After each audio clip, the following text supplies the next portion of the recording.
Okay, so for your next part of your assignment, you're actually going to have an incident occur and you're going to have to address it. So I thought what we'd do is explore that by watching what happens when the government has a crisis. You may remember this from a previous version, a previous video. This is how the government actually currently spends money. So you can see here we've got a fair amount of money going into things like general public services, which is 23.6 billion, defence is 32.2 billion, education is 36.4 billion. All right, these numbers, if you could remember them, that would be great because it becomes important later on. So you can see here, this is basically how it divides up its money. All right, that's just a reminder, but just remember some of these figures.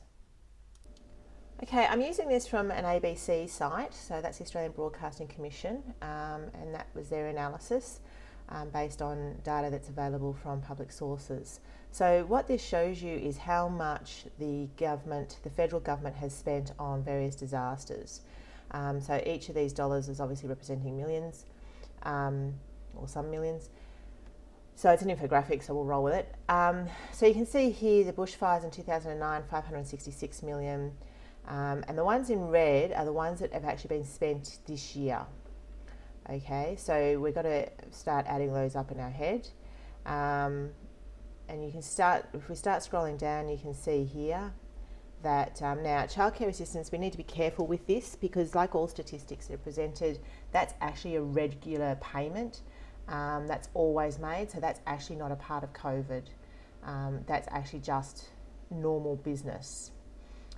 Okay, so this, if we scroll back up again, this home builder one, that will actually be just normal business, but this airline support package, that would be COVID. So we need to be conscious that sometimes when data is presented to us that it's, you know, a little bit misleading. So these are the Queensland floods. If we keep scrolling down, as you can see, you keep telling me to scroll down. This is the job seeker unemployment payment. So this is a COVID payment. So there's your 14.1 billion. And here we've got the original stimulus, which was 17.6 billion. And all these dollars are representing more billions or millions. And we just keep scrolling down. Now, the global financial crisis, we haven't actually spoken about that. I'm happy to talk about it in class. But a big bailout was required in Australia, not as big as it was in America, but we're happy to talk about that in class. But you can see here that that was 52 billion, not that long ago, that the government had to find. And if we keep scrolling down, we can see here that the JobKeeper was $70 billion. So this is the most money that the government has ever had to find on short-term basis. So in order to be able to meet the coronavirus issue. And you can see here that they've got 108.9 billion. Okay, so we need to be conscious in here, they've added it up to 135 billion, but you need to be careful about that. Because as I said, some of that is just stuff that we would always normally do. So that's how the COVID virus has impacted the Australian budget. All right, so given all that money's been spent on COVID, it means that the government can't spend money on other things, right? So what does it actually mean? Well, basically the government actually borrows money. So they go out to other governments and say, look, we've got a problem, we need some money, can we have some money please? And the rest of the world says, sure, here, have some money, but they charge interest. So it's just like any other arrangement when we borrow money, we have to pay interest on it. And then, of course, the Australian taxpayer has to pay it back because remember, the Australian government doesn't make any money. They actually just charge taxes. So what that means is that the deficit, i.e. how much debt the government is going to be into for one year, is $200 billion. So if you remember back to those other figures, you know, we only spend 36 billion on education, but we're going to be $200 billion in debt. So if you remember talking about, you know, surplus and deficit, this is a deficit. So this is how much we're in debt for.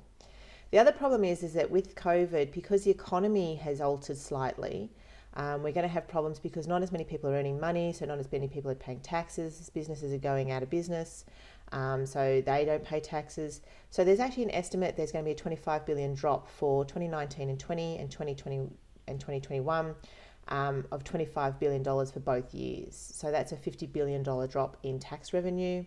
Now, we talk about financial years. I can't remember if we talked about this or not, so I'll just recap. The way accounting works is we don't do accounts on a calendar year, so we do it at the end of the financial year. which is July to June. So the 1st of July to the 30th of June. So this is why everybody does their tax returns in July and August, because that's the end of the financial year. Okay, so the money operates on a different time period to the calendar year. But what's really important is, because numbers don't mean anything by themselves, is that we actually need to put this in context.